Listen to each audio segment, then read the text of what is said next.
tous. C'est bon ça, hein. Petite faim. Ah, le verre de terre, j'ai dégommé. Ah bâtard. Miam miam. Bon bref. Yep, salut. Bon alors. Allez, donc pour la M6, on avait fait déjà à partir d'un moteur ouvert complètement, refermé donc la boîte de vitesse avec le vilebrequin. On a fait l'embrayage, montage, remontage complet. Bis à toi Nérode. Et maintenant on va faire le démontage. Donc il y aura plusieurs parties. Il y aura démontage du haut moteur, démontage de l'allumage et ouverture des carters en deux parties. Voilà. Bon, j'avais pas pu le faire un peu avant parce que il a fallu que je bosse pour Jordan là pour son kicker là, donc la vidéo là qu'on avait faite pour lui faire un kicker de réservoir pour le stunt. Et donc c'est parti, on va attaquer ça. Donc là on pourrait faire un peu dans l'ordre qu'on veut, mais je vais commencer par le haut moteur et puis après par l'allumage. Allez c'est parti. Bon apparemment d'après ce que j'aurais compris, il y aurait un souci donc de piston et un souci de vilebrequin. Donc on va voir ça ensemble. Donc d'abord avant toute chose, vaut mieux desserrer la bougie parce que si des fois elle est morte ou quoi que ce soit ou qu'elle est trop serrée, si vous avez déjà enlevé la culasse, ce sera un peu plus compliqué pour la défaire. C'est plus pour simplifier la vie qu'autre chose. Donc allez c'est parti, on va déculasser. On va voir ce que ça donne. Brusque réveil pour celui qui un instant plus tôt se croyait dans le ciel et qui maintenant était entouré de terreur et de gémissement. Aka s'éleva aussi. Ouais, ce sera la dernière partie donc pour tout ce qui est M6 parce qu'on aura fait vraiment tout le total.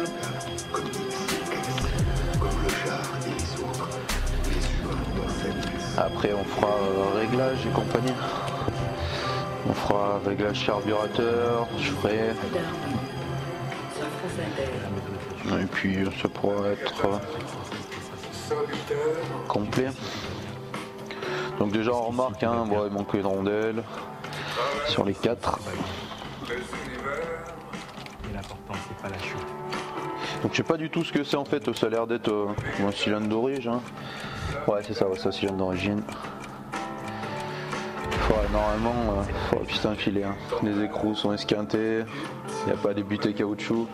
Ah c'est du beau boulot ça, hein. Allez, on déculasse l'histoire. On fait attention aux petites rondelles. Tac. Tac.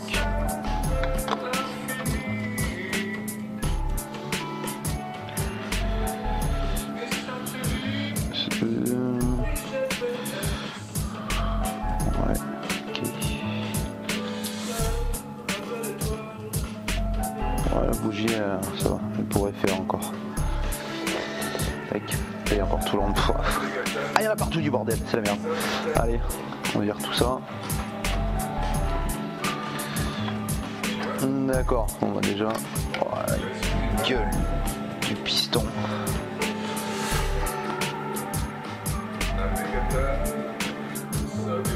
Ah ouais, si.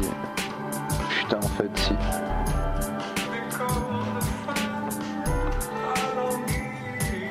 Bon, le cylindre, il peut le mettre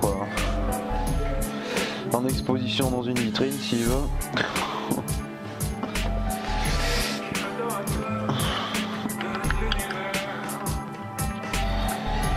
Allez, c'est parti, on va démonter le piston.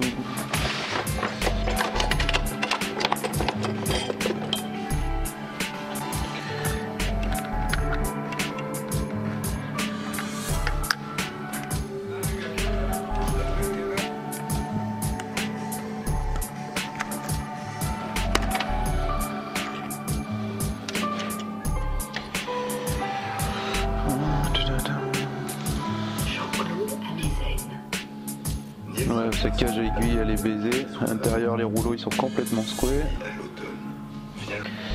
Alors voilà, son piston il est complètement esquinté. Ouais, il a pris des traces de chauffe. Et là par contre c'est des rayures. Oh là là. Là, les traces de chauffe. Et on voit aussi il y a beaucoup de micro rayures. Donc on voit que ça a tourné sans filtre à air ou avec un très très mauvais filtre à air. Mais moi je dirais ça. Hein. C'est un gamin. Ça a dû tourner le carbu libre, même pas avec le collant. Enfin bon, c'est pas bon. On voit la matière qui est partie. Donc voilà, pareil, exposition. Alors pour ce qui est de la bielle,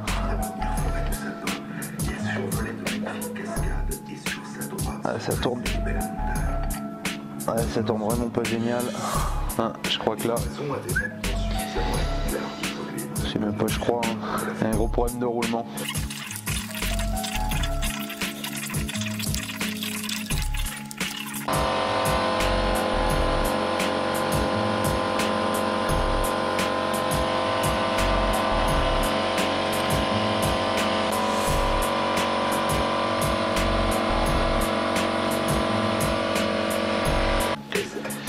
Donc pour l'allumage, pour l'arracher, un arrache volant, c'est le mieux que je peux conseiller hein, parce que faut le choquer avec les 103 SP, on peut choquer le volant et ça vient, mais là avec ça vous allez galérer pour dire que vous n'allez pas y arriver.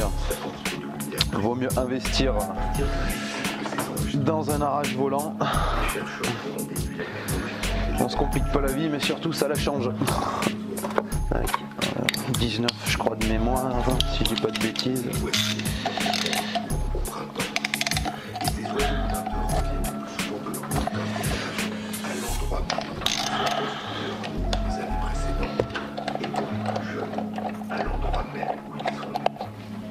Voilà. Ce n'est qu'il y a 3 ans, en 2012, il n'y a pas photo, que l'utilisation de ces petits géolocalisateurs portatifs a permis de découvrir et de publier la découverte des lointaines et mystérieuses destinations des Martinessons.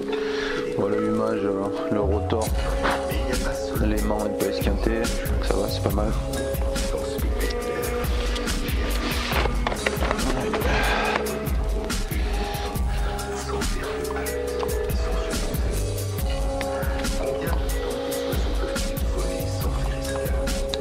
Donc rotor parce que ça fait des rotations, ça tourne, et stator parce que c'est statique, ça bouge pas. Stator les bobines, rotor le volant moteur.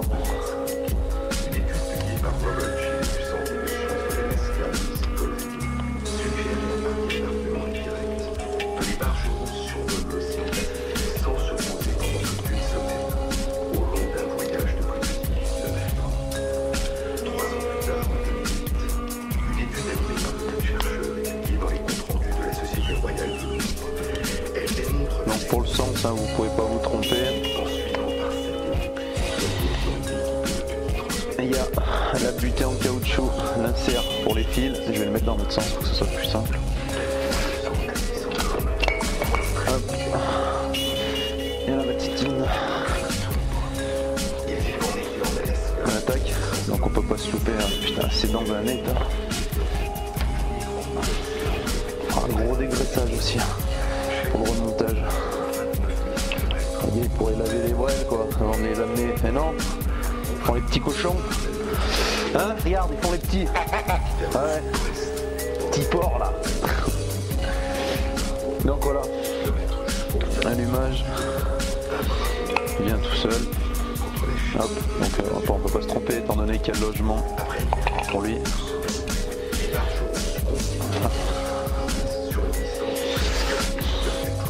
Donc après, vous avez la platine du stator enlevé. Donc là, je vois ces petites torx.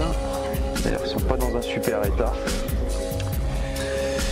C'est pas du tout dans un super état. Je vais essayer avec l'empreinte. Non, je vais essayer avec l'empreinte du petit torx. On va dire. Reprendre lui et lui.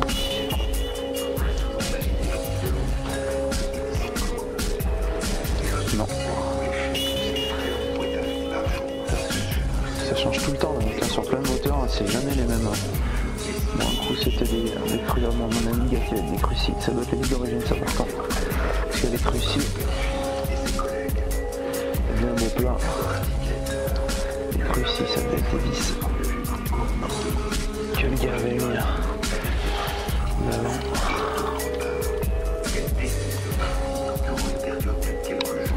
Tac.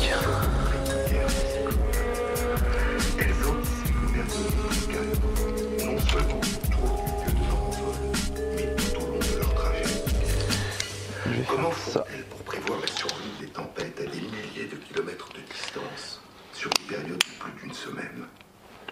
On ne le sait pas précisément. Mais depuis longtemps, des récits témoignent d'une forme de sixième sens chez certains animaux. Un sixième sens qui leur permettrait de détecter à l'avance des catastrophes naturelles, un ouragan, un tsunami, et de se mettre à l'abri. Et une étude publiée dans Current Biology. Platine Stator, on peut pas se tromper pour la mettre, hein. On peut pas la mettre à l'envers, il y a le plat. On peut pas la mettre comme ça, parce qu'étant donné qu'il y a les fils, il faut se baser là où il y avait le support en caoutchouc pour l'insert. Et ben l'insert est en face.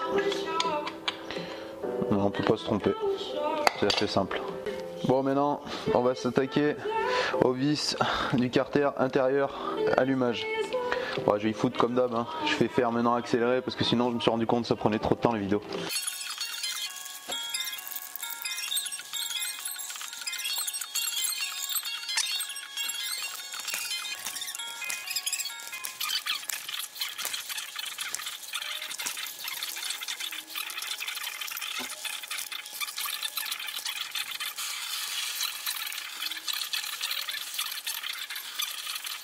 Alors, bon, on va attaquer la phase d'écollement des carters moteurs.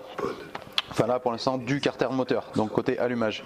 Donc il y aura plusieurs options pour vous. Soit vous n'avez pas trop de matos, et ben vous chauffez à la lampe à souder, donc sur les portées de roulement, vilebrequin et arbre de sortie de boîte. Et après on tapote au maillet, ou sinon si vous n'avez pas de matos, cale en bois et marteau, mais pas marteau directement, surtout pas. Faut pas aller mater là en bout de la came de vilebrequin, le filetage, parce que là vous allez tout esquinter. Et voilà, après il faudra faire des frais supplémentaires inutiles. Donc après sinon si vous êtes équipé là comme moi, bon ben j'ai acheté moi un arrache quoi, un décollement de carter de la marque Tusk.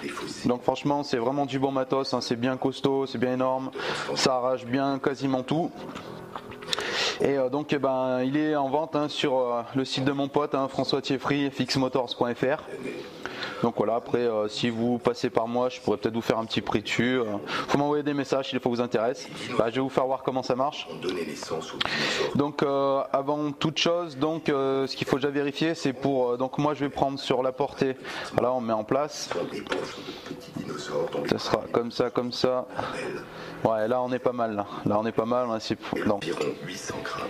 En tout, je vous le disais, une diminution du poids de l'ordre de 200 fois. Et cette miniaturisation progressive s'est accompagnée d'une série d'autres métamorphoses, une transformation du squelette et de différentes parties du corps. Là voilà, on est tous posés, c'est serré, et on va passer à la phase d'écollement. Donc je vais venir, la vis va venir embuter contre le vilebrequin pour le pousser afin de ramener le carter vers nous. On n'oublie pas, hein, on a bien toutes les vis d'enlever, pas avoir de soucis. Donc après, au niveau du décollement, peut-être que ici il risque de se décoller un peu comme ça, donc c'est pas grave, hein, on tapote un peu, il revient, tac. Mais en général les AM6 ça se fait bien. Mais il y a un mais des fois. Allez, on y va tranquille, je vous fais voir.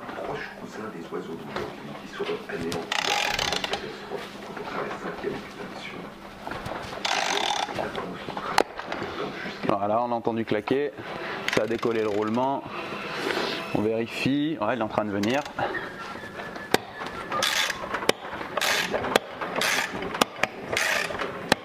Voilà. Il vient bien. Ouais. Il vient bien, coquin. Donc voilà. Ouais, c'est pas mal là, il vient bien. On va poussoter, voilà, avec le pouce. Et hop. Il va venir tout seul. Ça a l'air de coincer un petit peu au niveau du barillet de sélection. Hop. Voilà. Et voilà, c'est magique. Bon, la boîte de vitesse, hein, je m'éternise pas dessus, je l'avais fait dans un tuto.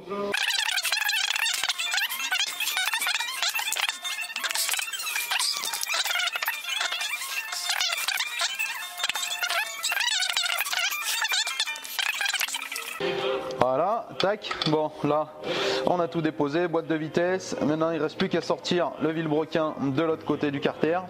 Donc si vous n'avez pas de matos, hein, on chauffe et on tapote et ça doit venir. Et sinon si vous avez le matos, voilà, je veux dire à l'extracteur Tusk encore. Voilà, allez, on est parti pour l'extraction.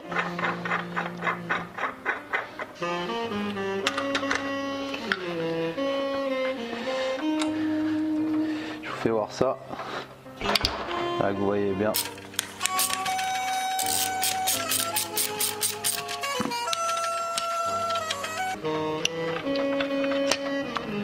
Voilà, c'est magique.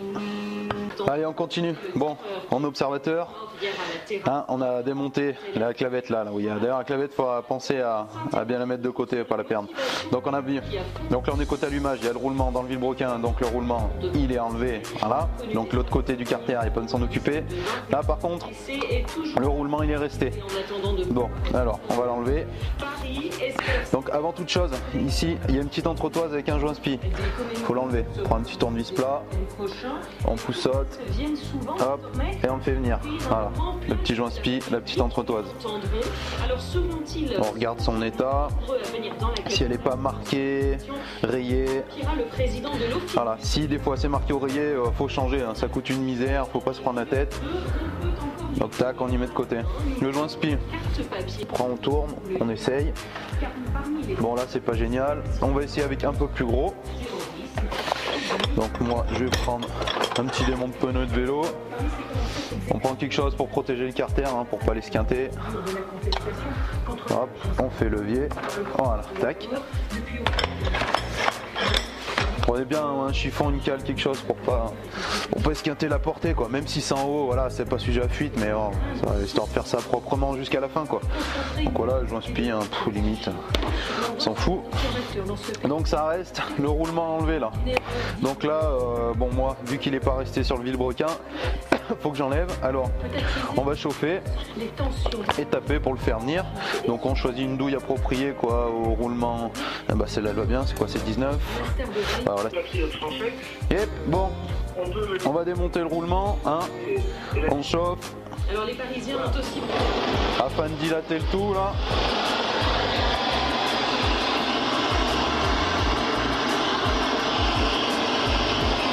Voilà, tac, tac. Bon, moi j'utilise nettoyant frein déjà pour dégrossir, voir ce que ça donne. On va bien voir.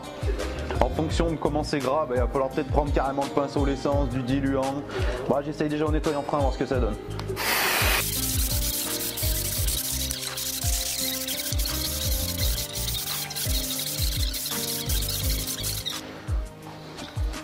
Donc personne qui a cette moto là, pas une personne de soigneuse, donc c'est bon, normalement le moteur aurait dû être lavé avant que je le démonte, mais alors on n'a pas tous le même degré de soin, et ça s'y ressent au démontage, au pourquoi il faut opérer sur le moteur, etc., etc. Voilà, maintenant il va falloir dégraisser le plan de joint, il faut virer tout ce qu'il y a de pâte à joint.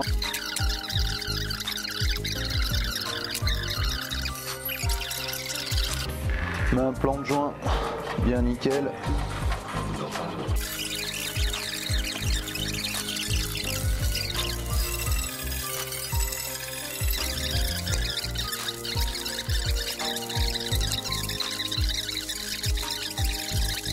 Voilà, donc une fois que vous avez vos beaux carters nettoyés, on va pouvoir attaquer le remontage.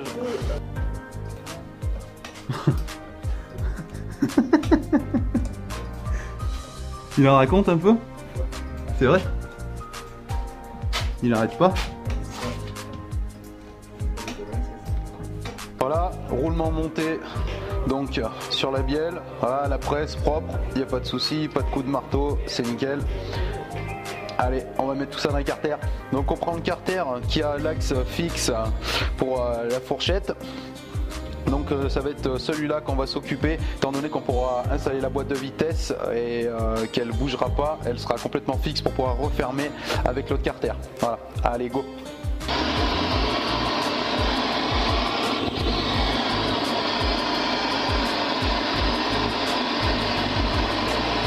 Voilà, tac, on remet le vilebrequin, on se trompe pas de sens, hein, la came d'allumage vers nous, hein, là où il y a la clavette, hein, on fait pas les imbéciles. Allez, on en mange ça.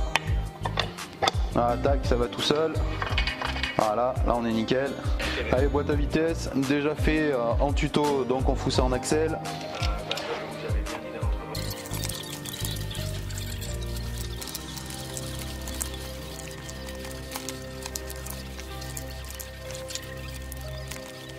Voilà, boîte montée, on contrôle, ça tourne, on fait passer les vitesses, ça tourne, hein, comme j'avais fait pour le tuto. Hein, la rondelle sur cet arbre, la rondelle sur le barillet. Voilà, on n'oublie pas l'arbre d'équilibrage. Il rentre tout seul. Voilà. Bon ben là on est bon, tout tourne. Allez, on va pouvoir commencer à s'attaquer, à refaire un beau plan de joint à la pâte. C'est parti. Un petit peu d'huile de boîte, voilà, on fait un petit filet, histoire que les pignons soient un petit peu graissés, mais pas trop, pas que ça dégueule derrière. Hein. Alors pour la pâte, on fait ça bien, on en met bien comme il faut partout, sur tout le tour, sur tout le plan de joint. On s'applique vraiment entre la liaison du l'arrondi, du vilebrequin et de la boîte de vitesse, parce que c'est important l'étanchéité entre les deux et l'étanchéité en général. Mais on fait ça bien, on fait vraiment tout le tour bien comme il faut. On fait un beau filet de pâte bien propre.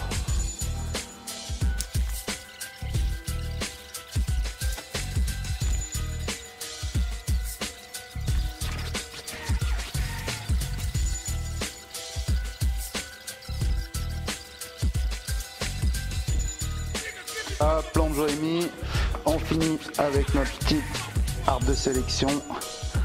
Tac. Hop. On est bien embuté comme il faut. La rondelle est mise, l'autre aussi, celle-là est mise. Allez, on chauffe l'autre. Allez, on installe le carter, la bielle bien droite. Allez, on fait descendre tout ça.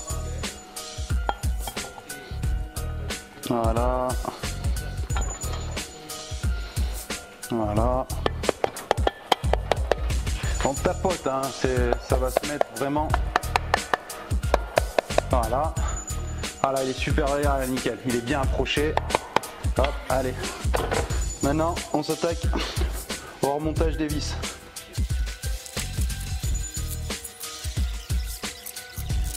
Phase accélération. Phase accélération.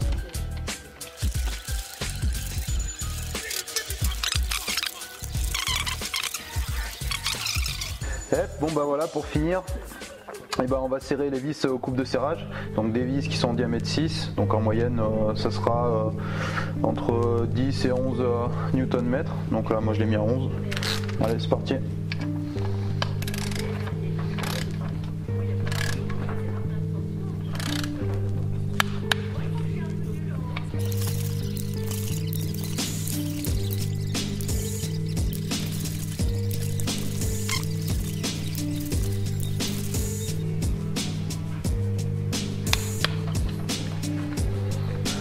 Bon bah maintenant va falloir centrer la bielle. Yep. Bon, on va essayer de centrer le vilebrequin avec l'outil.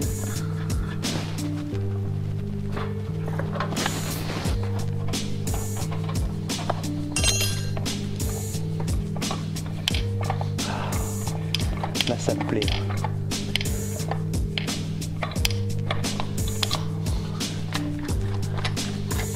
Voilà, bien le centré, nickel, ça tourne bien, c'est top. Bon allez, maintenant les joints speed vilebrequin. Voilà, on graisse les deux lèvres, surtout l'intérieur. Tac. Les gens le présentent à la main. Il doit commencer à s'emmancher un peu.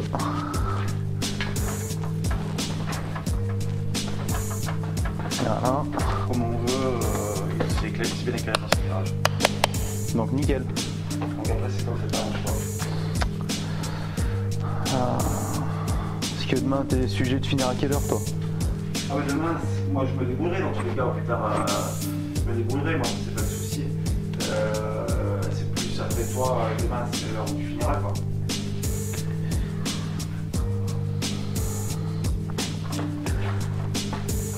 J'en aurais pas, normalement on n'en a pas pour super longtemps.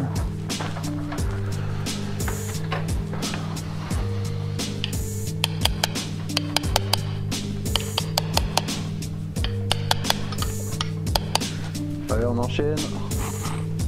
On va remettre l'entretoise.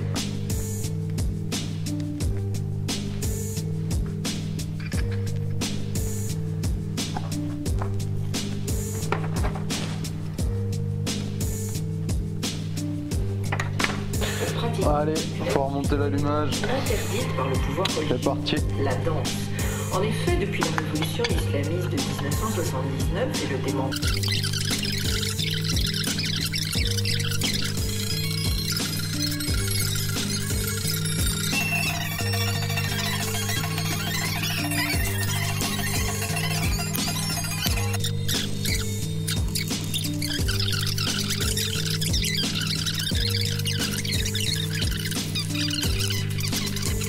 Parce qu'il y a beaucoup de scènes de danse dans le film. Ils ont été coachés par Akram Khan, qui est bien sûr un chorégraphe et un danseur formidable d'origine bangladeshi, qui est un... Et c'est pour ça que voilà, j'ai pas accepté de participer et de faire la chorégraphie.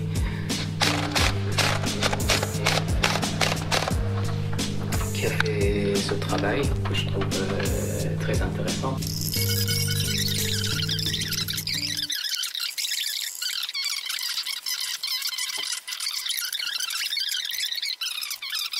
Ce que vous dites, ce sont des faits qui existent. Voilà, moteur remonté. Donc j'avais déjà expliqué le tuto pour remonter tous les éléments côté embrayage. Donc je vais m'arrêter là. Allez, ciao ciao. Bon, et voilà. Et puis, les soporifiques, c'est pire, ça se dégrade vraiment l'information, mais moi